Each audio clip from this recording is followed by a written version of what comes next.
আমার প্রিয় ছাত্রছাত্রীরা, আশা করি তোমরা সবাই ভালো আছো। লকডাউন অনির্দিষ্টকালের জন্য শুরু হয়েছে, তো এতদ অবস্থায় আমাদের বাইরে না বেরোনোই উচিত।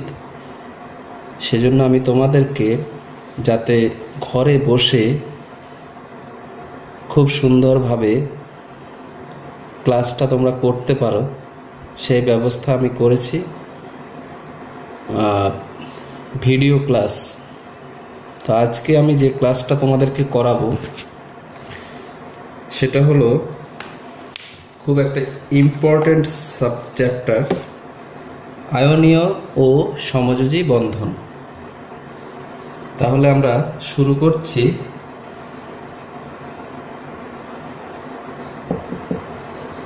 আয়নীয় ও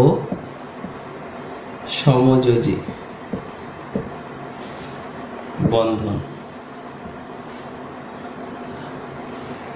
তো প্রথমে জেনে নেব আয়নীয় বন্ধন কি এবং আয়নীয় যৌগ কাদের বলা হয়। তারপর জানবো সমযোজী বন্ধন কাদের মধ্যে হয় এবং সমযোজী যৌগের কিছু উদাহরণ সম্পর্কে আমরা ধারণা লাভ করব।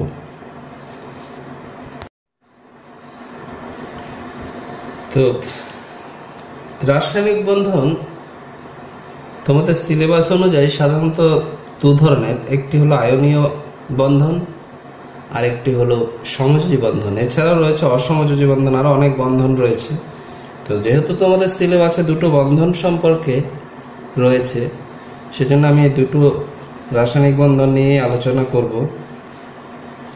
তো প্রথমে আসি, আয়নীয় যৌগ কাদের বলা হয় এবং আয়নীয় যৌগের ধর্মগুলো সম্পর্কে আমরা জানব।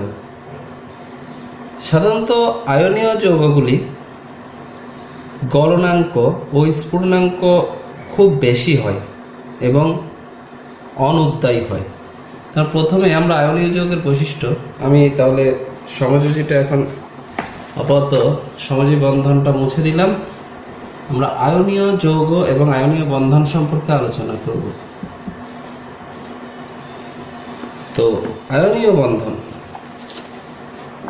আয়নীয় বন্ধনের প্রথম বৈশিষ্ট্য বা ধর্ম যদি আমরা বলি, 1 নম্বর প্রথমে বলতে পারি এদের গলনাঙ্ক ও স্ফুটনাঙ্ক।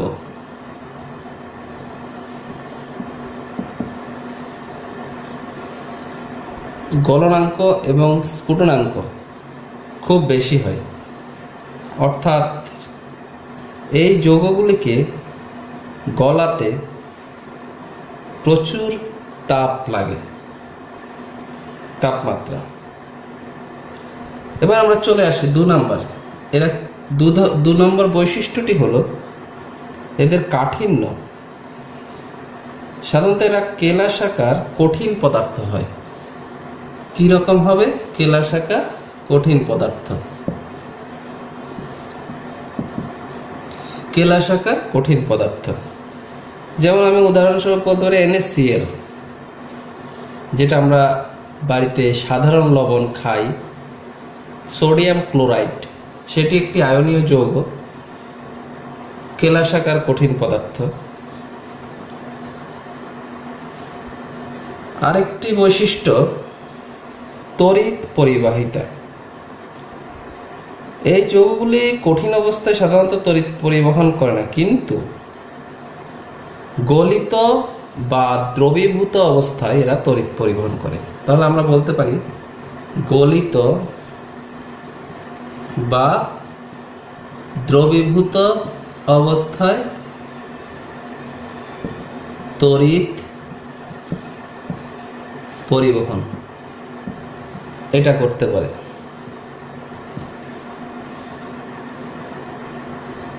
এরপরের বৈশিষ্ট্য হলো দ্রাব্যতা।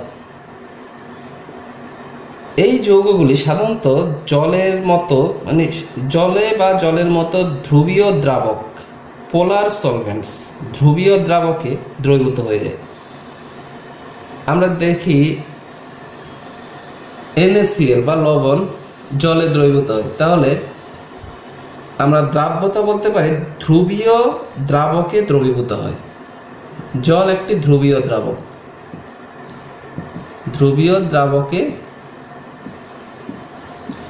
দ্রবীভূত বা জলে দ্রবীভূত হয়। এই বৈশিষ্ট্যগুলি আমাদের প্রথমে জানতে হবে আয়নীয় বন্ধনে বা আয়নীয় যৌগের যে ধর্ম বা বৈশিষ্ট্য। এবার আমরা কাদের বলে এই আয়নীয় যৌগ বা তড়িৎযোজী, আরেকটা কথা বলি, আয়নীয় বন্ধন বা আয়নীয় যৌগকে আরেকটা বলে তড়িৎযোজী বলা হয়। তড়িৎযোজী, এই দুটো কথা একই, আয়নীয় এবং তড়িৎযোজী সেম। অনেক সময় পরীক্ষায় তড়িৎযোজী আসে, তখন বুঝতে হবে যে এটা আয়নীয় বন্ধন বা তড়িৎযোজী বন্ধন একই। তাহলে এর সংজ্ঞা আমরা কিভাবে বলবো? তাহলে আয়নীয় বন্ধন কাকে বলে? দুটি প্রসম পরমাণুর মধ্যে ইলেকট্রন আদান প্রদানের ফলে উৎপন্ন ক্যাটায়ন ও অ্যানায়ন কুলম্বীয় আকর্ষণের মাধ্যমে যুক্ত হয়ে যে বন্ধন তৈরি হয় বা তৈরি করে তাকে তড়িৎযোজী বন্ধন বা আয়নীয় বন্ধন। তাহলে ব্যাপারটা আমি ব্যাখ্যা করে বোঝাই। দুটি প্রসম পরমাণুর মধ্যে, ধরো একটি পরমাণু Na সোডিয়াম এবং আরেকটি পরমাণু Cl ক্লোরিন এবং সোডিয়াম, এ দুটো পরমাণুর মধ্যে ইলেকট্রন আদান প্রদান হবে। অর্থাৎ একটি পরমাণু ইলেকট্রন বর্জন করবে এবং অন্য পরমাণু সেই ইলেকট্রনটা গ্রহণ করবে। তো এদের মধ্যে গ্রহণ বর্জনের ফলে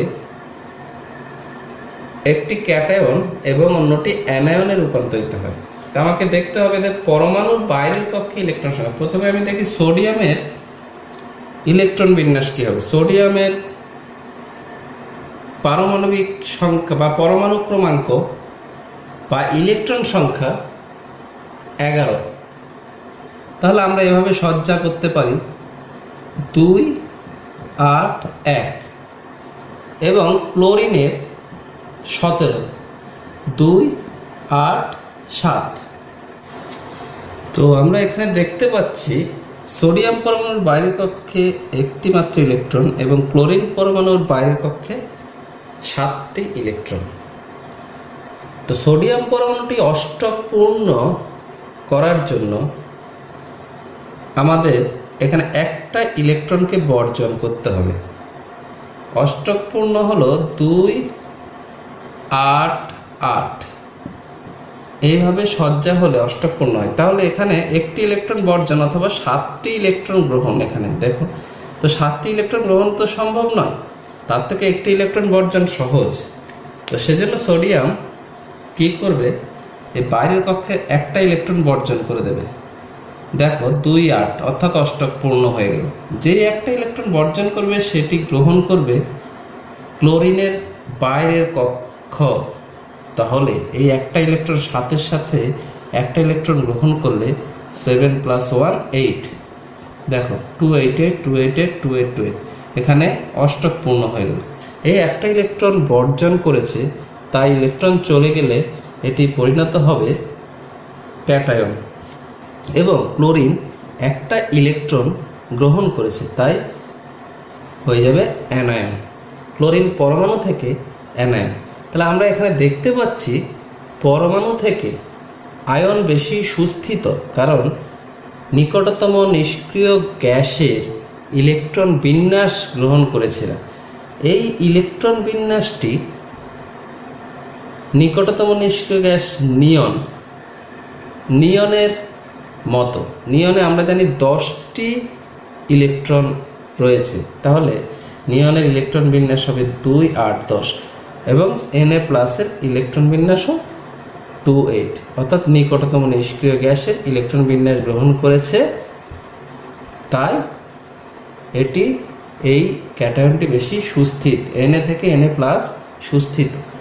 এক্ষেত্রে দেখো ক্লোরিন আর্গনের ইলেকট্রন বিন্যাস গ্রহণ করেছে, নিকটতম নিষ্ক্রিয় অষ্টক পূর্তি করে আর্গনের ইলেকট্রন বিন্যাস। আর্গনের ক্ষেত্রে দেখো আমরা জানি 18, তাহলে 2, 8, 10 আর 8, 18।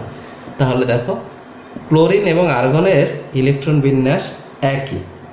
এখন প্রশ্ন হতে পারে, তাহলে কি স্যার ক্লোরিন এবং আর্গন বা সোডিয়াম এবং নিয়ন কি একই মৌল বা একই বৈশিষ্ট্য? আমি বলব না, কারণ সোডিয়ামের ইলেকট্রন সংখ্যা 10টি হতে পারে, এরও ইলেকট্রন সংখ্যা 10টি, কিন্তু একটা জিনিস খেয়াল করো, সোডিয়াম পরমাণুর যে প্রোটন সংখ্যা নিউক্লিয়াসের ভেতরে সেটি কিন্তু 11টি রয়েছে, কিন্তু নিয়নের 10টি। তাহলে এ দুটোর মধ্যে পার্থক্য হলো প্রোটন সংখ্যা। এই প্রোটন সংখ্যাই তাই পরমাণুর মৌলের নিজস্ব ধর্ম। এই প্রোটন সংখ্যা আলাদা বলেই প্রত্যেকটি পরমাণু আলাদা আলাদা ধর্মের হয়। আশা করি বুঝতে পেরেছ। এবার তাহলে এই সোডিয়াম এবং ক্লোরিন কিভাবে যুক্ত হয়? Na+ এবং Cl- যখন তৈরি হলো এরা, এদের মধ্যে ক্যাটায়ন এবং অ্যানায়নের মধ্যে এই ইলেকট্রন আদান প্রদানের ফলে এদের মধ্যে একটা কুলম্বীয় আকর্ষণ বল, প্লাস এবং মাইনাসের মধ্যে একটা আকর্ষণ বল, তীব্র আকর্ষণ বল কাজ করবে, পজিটিভ এবং নেগেটিভ পরস্পরকে আকর্ষণ করবে। এই আকর্ষণ বলের মাধ্যমে এরা যুক্ত হয় এবং আয়নীয় যৌগ গঠন করে। তাই এই যৌগটি আয়নীয় বন্ধন, আমরা NaCl একটি আয়নীয় বা তৈজযী যৌগ। তাহলে এক্ষেত্রে আমরা বুঝতে পারলাম ক্যাটায়ন এবং অ্যানায়ন গ্রহণ করবে, অ্যানায়ন সৃষ্টি করবে প্রথমে, তারপর এদের মধ্যে আকর্ষণ হবে। আকর্ষণের ফলে যে যৌগ গঠন করবে তাকে বলা হবে আয়নীয় এবং আয়নীয় বা তৈজযী যৌগ। এবার আমরা আরো কয়েকটি আয়নীয় বন্ধন বা আয়নীয় যৌগের উদাহরণ দেওয়ার চেষ্টা করছি, বোঝার চেষ্টা করছি। যেমন ক্যালসিয়াম অক্সাইড, এটি আয়নীয় বন্ধন কিভাবে? তাহলে আমাদেরকে প্রথমে এখানে দুটি মৌল ক্যালসিয়াম এবং অক্সিজেন ভাগ করে নিলাম। আমি দেখব ক্যালসিয়ামের বাইরের কক্ষে কটি ইলেকট্রন এবং অক্সিজেনের বাইরের কক্ষে কটি ইলেকট্রন রয়েছে। ক্যালসিয়ামের পারমাণবিক বিন্যাস, ইলেকট্রন বিন্যাস 2, ক্যালসিয়াম 20, তাহলে আমাদের ইলেকট্রন বিন্যাস হবে 8, 8, 2, অর্থাৎ বাইরের কক্ষে ইলেকট্রন সংখ্যা হলো 2টি। তো আমরা এই বাইরের কক্ষে ইলেকট্রন সংখ্যাকে আমরা এই দুটি ইলেকট্রনকে আমরা এভাবে দুটো ডট দিয়ে আমরা প্রকাশ করব। তাহলে ক্যালসিয়ামের বাইরের কক্ষে ইলেকট্রন সংখ্যা 2, তাই আমরা দুটো ডট দিলাম। একই রকম ভাবে অক্সিজেনের বাইরের কক্ষের ইলেকট্রন সংখ্যা আমরা দেখি কত। অক্সিজেনের হলো আমরা আগেই শিখেছি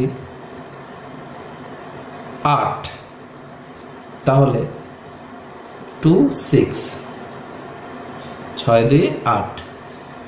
তাহলে বাইরের কক্ষ ইলেকট্রন সংখ্যা হলো 6টি, তাহলে আমরা 6টি ইলেকট্রন 1, 2, 3, 4, 5, 6, 3 জোড়া ইলেকট্রন আমরা দুটো দুটো দুটো এভাবে আমরা করতে পারি। এবার এই ক্যালসিয়ামের বাইরের কক্ষে দুটো ইলেকট্রন যদি ও অক্সিজেনকে দিয়ে দেয় সম্পূর্ণভাবে দিয়ে দেয়, তাহলে এই ক্যালসিয়ামের অষ্টক পূর্ণ হবে। কি করে হবে? এই দুটি ইলেকট্রন যখন বেরিয়ে যাবে, ক্যালসিয়ামের ইলেকট্রন মেরে 2, 8, 8, তাহলে অষ্টক পূর্ণ হওয়ার জন্য 2, 8, 8 এটি নিকটতম নিষ্ক্রিয় গ্যাস আর্গনের ইলেকট্রন বিন্যাস, এবং এই দুটি এখানে যোগ হবে বাইরের কক্ষে এসে সেটাই হয়ে যাবে 2 8। এটি হলো নিকটতম নিষ্ক্রিয় নিয়ন। নিয়নের ইলেকট্রন বিন্যাস পেয়েছে।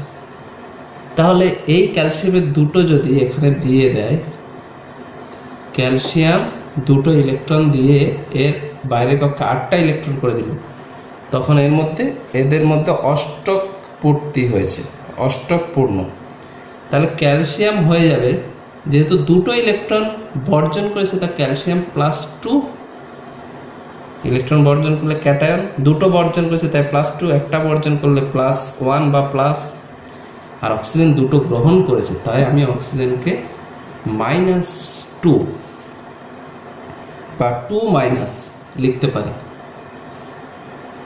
2- বা -2, 2+, অনেক ক্ষেত্রে 2+ বা 2- এভাবে লেখা যায়। তাহলে ক্যাটায়ন এবং অ্যানায়ন এদের মধ্যে তীব্র তড়িৎ আকর্ষণ বল, কুলম্বীয় আকর্ষণ বল কাজ করবে, হয়ে যাবে ক্যালসিয়াম অক্সাইড যৌগ, যেটি আয়নীয় বন্ধন।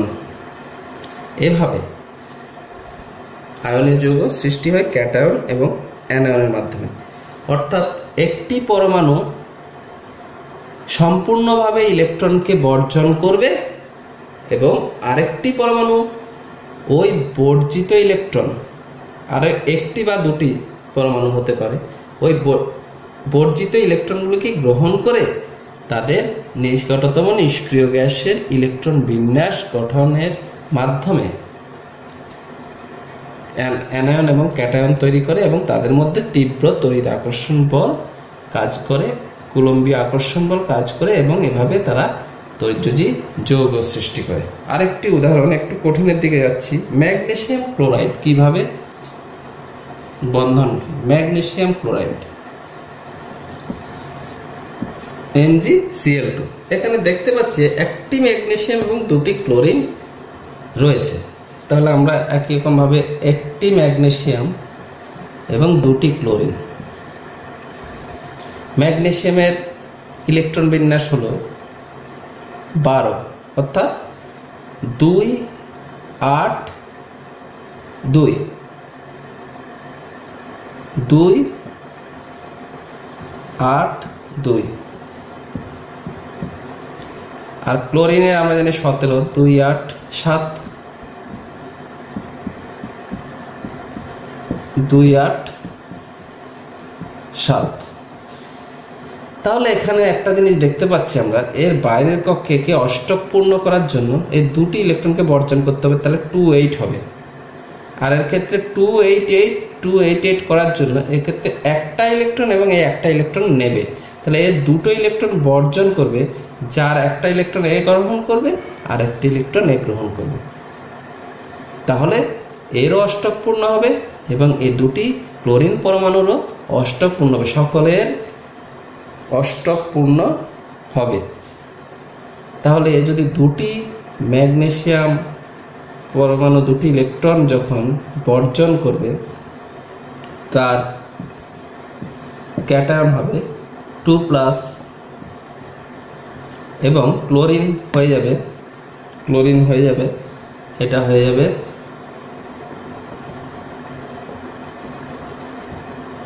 Cl -1 Cl -1।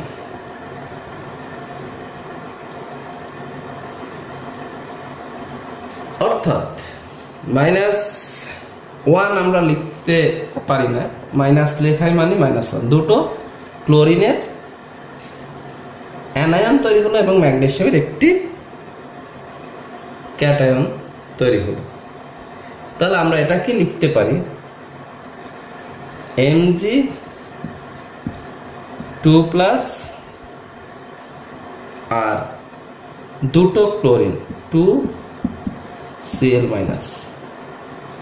এরা যুক্ত হবে। কিভাবে যুক্ত হবে?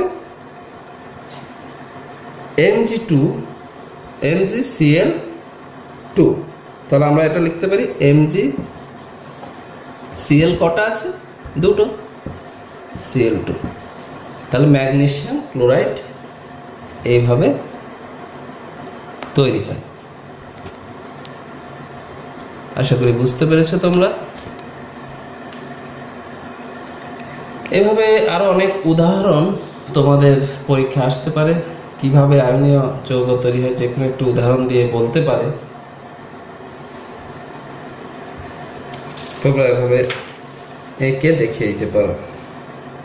এবার আমরা চলে আসি সমযোজী বন্ধন।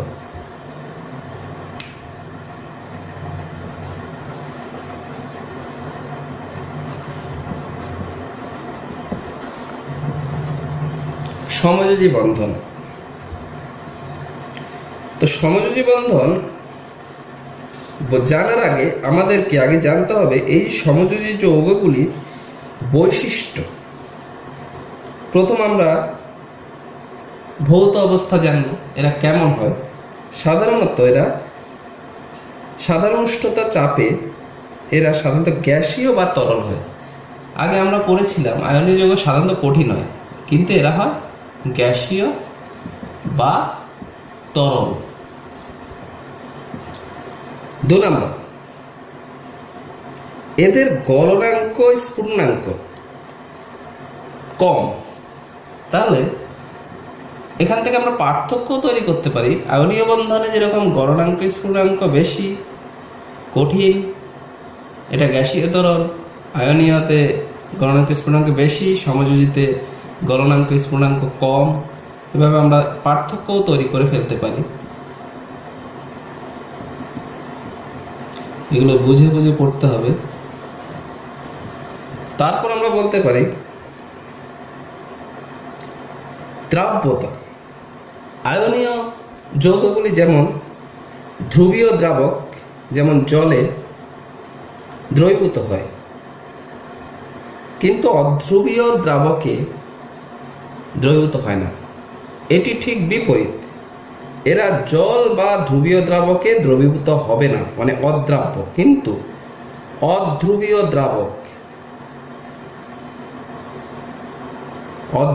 দ্রাবকে এরা দ্রবীভূত হয়। তাহলে এখানে লিখব অধ্রুবীয় দ্রাবকে, যেমন বেনজিন অধ্রুবীয় দ্রাবক, দ্রবীভূত হয়।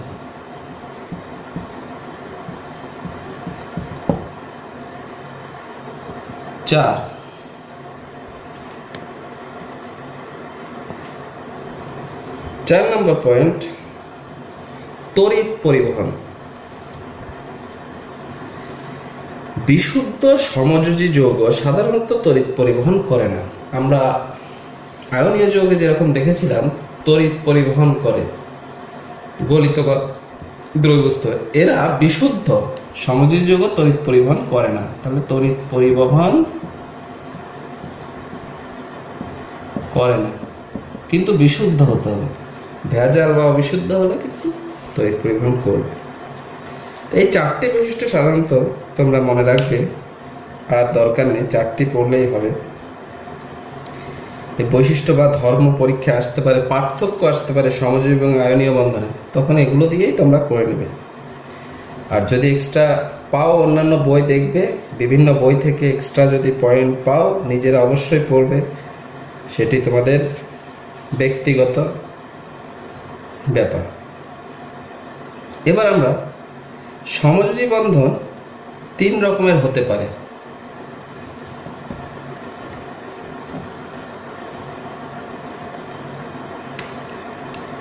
একটি হলো এক বন্ধন, এভাবে আমরা ডিনোট করব একটা দাগ দিয়ে, দ্বিবন্ধন এবং ত্রিবন্ধন। সমযোজী এক বন্ধন, দ্বিবন্ধন, ত্রিবন্ধন। এক বন্ধন তৈরি হয় দুটো ইলেকট্রন, অর্থাৎ একটি ইলেকট্রন জোড়, দুটো ইলেকট্রনের মাধ্যমে, অর্থাৎ একটি জোড়, ইলেকট্রন জোড়ের মাধ্যমে। এই একটি ইলেকট্রন জোড়কে আমরা একটা দাগ দিয়ে ডিনোট করতে পারি। দুটি ইলেকট্রন জোড়, অর্থাৎ দুটো দাগ। 3টি ইলেকট্রন জোড়,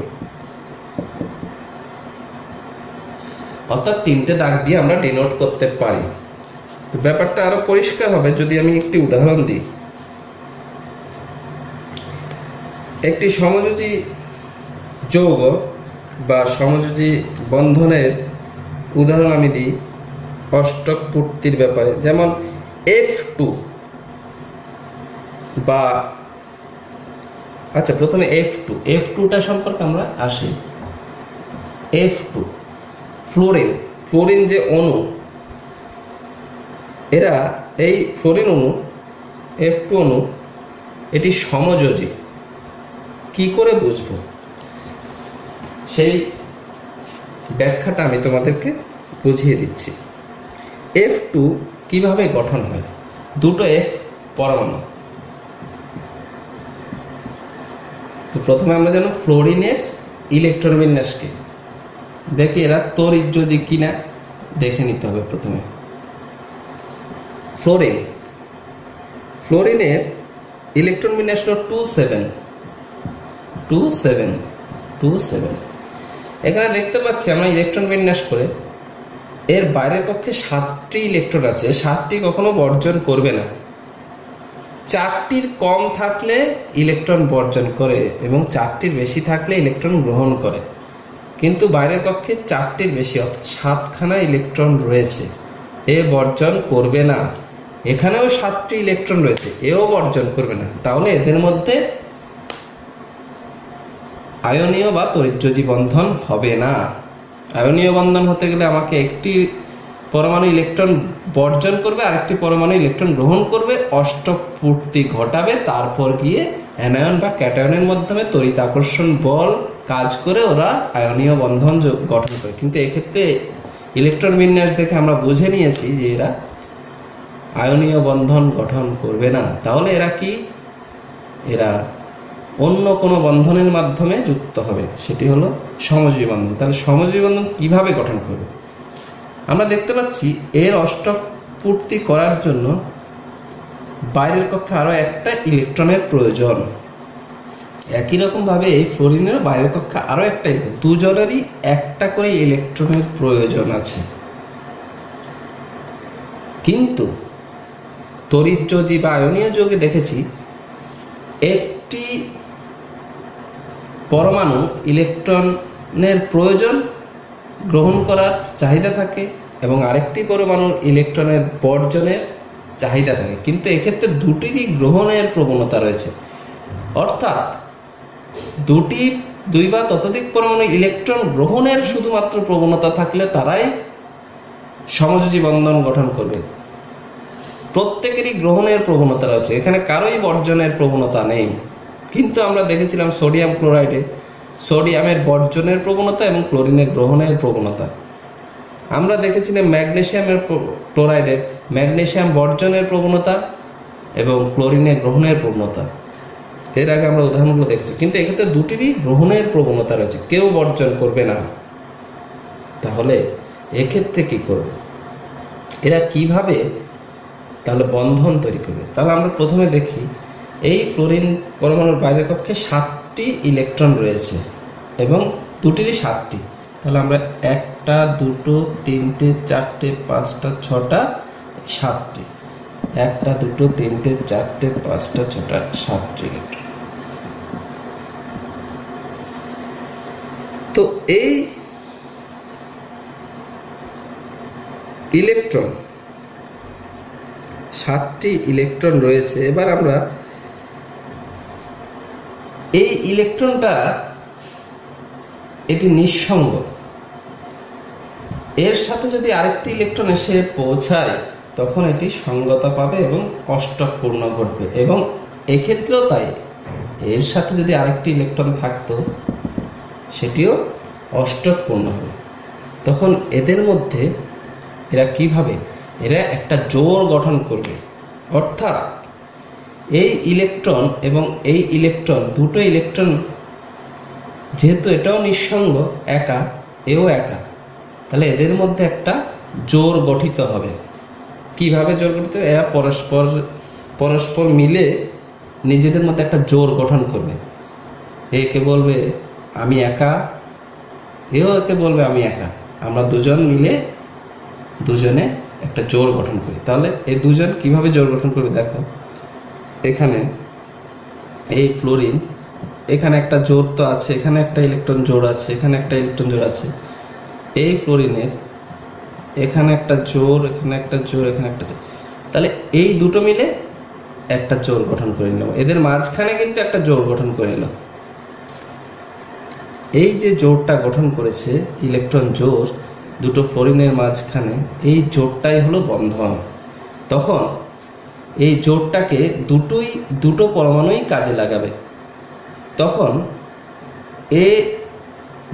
এই জোরকে নিয়ে এই ফ্লোরিন দেখো 1 2 3 4 5 6 7 8টি পরমাণু, 8টি ইলেকট্রন বাইরের কক্ষপথে হয়ে যাচ্ছে।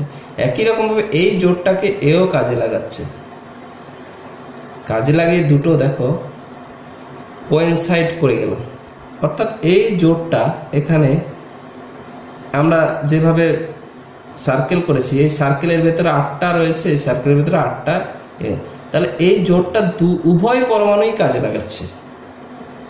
তাহলে একটি ইলেকট্রন জোরকে উভয় পরমাণু কাজে লাগিয়ে এভাবে সমযোজী বন্ধন গঠন করতে পারছে। তো একটি ইলেকট্রন জোরকে আমরা একটি দাগ দিয়ে প্রকাশ করতে পারি, এক বন্ধন। তাহলে এফ এফ, তাহলে ফ্লোরিন F2, দুটো এফ মিলে F2, এভাবে ফ্লোরিন অণু গঠন করে। এবার আমরা আরেকটি উদাহরণে চলে যাচ্ছি, যেমন HCl। HCl সমযোজী না আয়নীয় সেটা দেখি। হাইড্রোজেন ক্লোরাইড, হাইড্রোজেনের বাইরের কক্ষে রয়েছে, হাইড্রোজেন তো একটিই রয়েছে, এবং ক্লোরিনের বাইরের কক্ষে 2 8 7। এবার আমাকে একটা জিনিস দেখো, তোমরা হয়তো বলতে পারো একটি ইলেকট্রন আছে, যদি একটি ইলেকট্রন একে দিয়ে দেয় ক্লোরিনের অষ্টক পূর্তি হয়ে যাবে 2 8 8, কিন্তু এই যখন একটি দিয়ে দেবে তো ফাঁকা হয়ে যাবে, এর তো অষ্টক পূর্তি আর হবে না। মানে নিকটতম নিষ্ক্রিয় গ্যাস কি হাইড্রোজেনের পরে? হিলিয়াম। তাহলে হিলিয়ামের কি 0? না, হিলিয়ামের 2 ইলেকট্রন, তাহলে এর রয়েছে 1। তাহলে হাইড্রোজেনের কাছাকাছি যে নিষ্ক্রিয় গ্যাস তার 2টো ইলেকট্রন পেলে তার অষ্টক, এখানে অষ্টক পূর্তি বলে না, দ্বিপূর্তি, অর্থাৎ নিকটতম নিষ্ক্রিয় গ্যাসে ইলেকট্রন বিন্যাস গ্রহণ করবে। তাহলে এর নিকটতম নিষ্ক্রিয় গ্যাসে ইলেকট্রন বিন্যাস গ্রহণ করতে হলে এর একটা ইলেকট্রনের প্রয়োজন এবং এরও একটা ইলেকট্রনের প্রয়োজন, দুজনেরই চাহিদা রয়েছে ইলেকট্রনের। তাহলে এক্ষেত্রে এরা কিন্তু তড়িৎযোজী নয়, এরা দুজন সমযোজী বন্ধন তৈরি করবে। তাহলে কিভাবে বন্ধনটা তৈরি করবে দেখা যাক। এর বাইরের কক্ষে রয়েছে একটা ইলেকট্রন, এর বাইরের কক্ষে রয়েছে 7টি ইলেকট্রন। তাহলে একই রকম এর নিঃসঙ্গ দুটো মিলে কাছাকাছি চলে এসে একটা, এই জোটটাকে হাইড্রোজেন নিল, এভাবে নিল। তাহলে আচ্ছা ভালো কথা, এখানে দুটো আলাদা পরমাণু, যখন হাইড্রোজেনকে আমরা হাইড্রোজেনের ইলেকট্রনকে ক্রস দিয়ে ডিনোট করব এবং ক্লোরিনের ইলেকট্রনগুলোকে ডট দিয়ে ডিনোট করব, এটাকে বলে লুইস ডট ডায়াগ্রাম। পরীক্ষায় খুব আসে পরীক্ষায়। দুটি একই পরমাণু হলে আমরা দুটোর ক্ষেত্রে ডট দিয়ে করতে পারি, কিন্তু আলাদা পরমাণুর ক্ষেত্রে একটা ক্রস এবং একটা ডট দিয়ে আমরা করব, লুইস ডট গঠন, লুইস ডট ডায়াগ্রাম। তো এখানে লুইস ডট ডায়াগ্রাম হলো এই ডায়াগ্রামটাকে বলা হয় লুইস ডট চিত্র। পরীক্ষায় সমযোজী বন্ধনের লুইস ডট চিত্র অঙ্কন খুব গুরুত্বপূর্ণ, পরীক্ষা আসে, এভাবে গঠন করবে। আশা করি বুঝতে পেরেছো। তাহলে দেখো, হাইড্রোজেনের বাউন্ডারি বা সার্কেলের মধ্যে দুটো ইলেকট্রনকে পেয়ে যাচ্ছে, একটা ক্লোরিনের থেকে ধার করা আর একটা নিজের, সে ব্যবহার করছে। আবার ক্লোরিনও একটা হাইড্রোজেনের ধার করা ইলেকট্রন এবং নিজস্ব একটা ইলেকট্রন দিয়ে নিজের অষ্টক পূর্তি ঘটালো, এবং হাইড্রোজেনও দেখো দুটো ইলেকট্রন ওর সার্কেলের মধ্যে রয়েছে, অর্থাৎ নিজের অষ্টক পূর্তি ঘটালো। নিকটতম নিষ্ক্রিয় হিলিয়াম আর আর্গনের কাঠামো লাভ করলো, ইলেকট্রন বিন্যাস। এইভাবে গঠন করে যে যৌগ তাদেরকে সমযোজী যৌগ বলা হয়। আরেকটা একটু কঠিনের দিকে যাচ্ছে, আরেকটি উদাহরণ, এটি তোমাদের শেষ উদাহরণ, ভালো করে মনোযোগ দিয়ে শোনো। একটু কঠিনের দিকে আমি যাচ্ছি, যেমন একটা উদাহরণ দিই।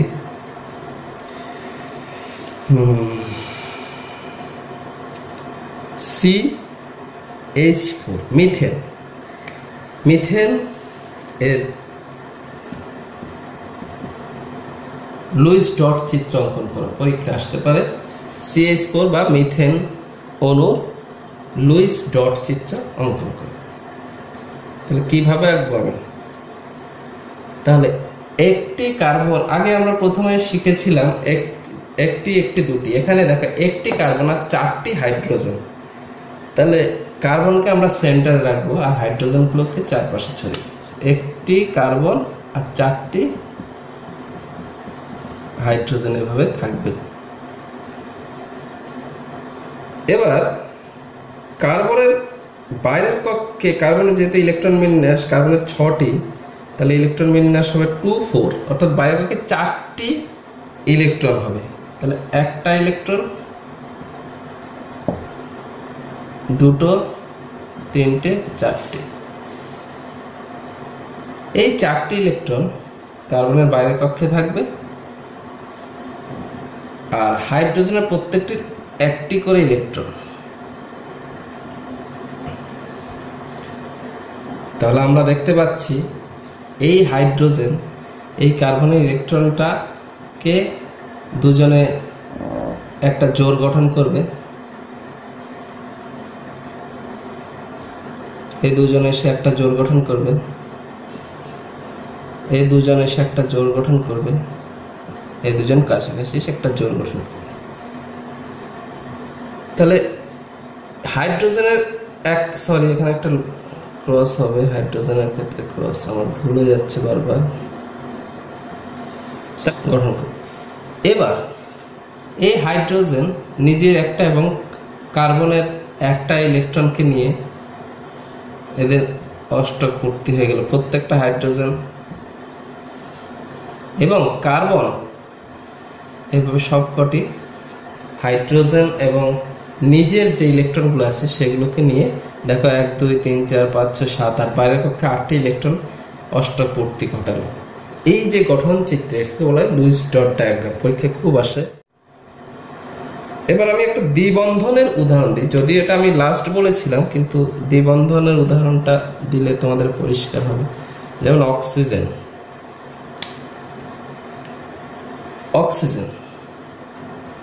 O2, এই O2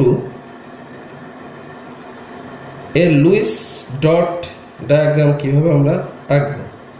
তাহলে অক্সিজেন পরমাণুর বাইরের কক্ষের ইলেকট্রন আমরা কি জানি? 8টি মোট ইলেকট্রন, তাহলে বাইরের কক্ষে 6টি থাকবে। তাহলে এখানে দুটো অক্সিজেন, এর বাইরের কক্ষে 6টি, তাহলে 1 2 3 4 5 6। একই রকম ভাবে 1 2 3 4 5 6। তাহলে এর কিন্তু অষ্টক পূর্তির জন্য আরো দুটো ইলেকট্রন দরকার, এর অষ্টক পূর্তির জন্য দুটো ইলেকট্রন দরকার। তাহলে কি করবে? তখন এই দুটো ইলেকট্রন এরা কাছাকাছি এসে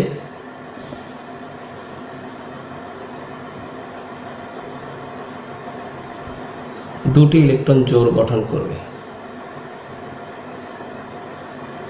দুটি ইলেকট্রন জোড় গঠন করবে। এই ইলেকট্রন জোড়গুলো এবার পরস্পর ব্যবহার করবে। কি করে ব্যবহার করবে? এই জোড়টাকে অক্সিজেন পুরো নিয়ে নেবে, তাহলে এখানে দুটি জোড় পেয়েছে।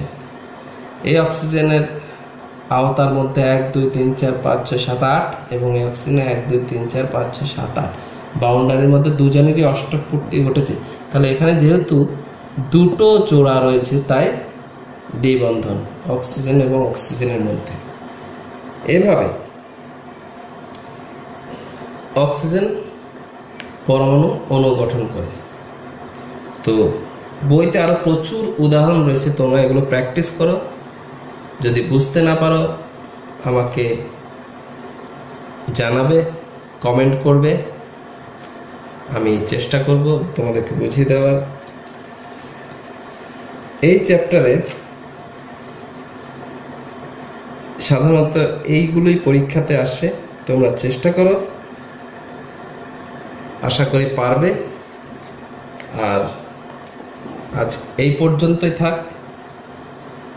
সবাই ভালো থেকো, সুস্থ থাকো। ধন্যবাদ সকলকে।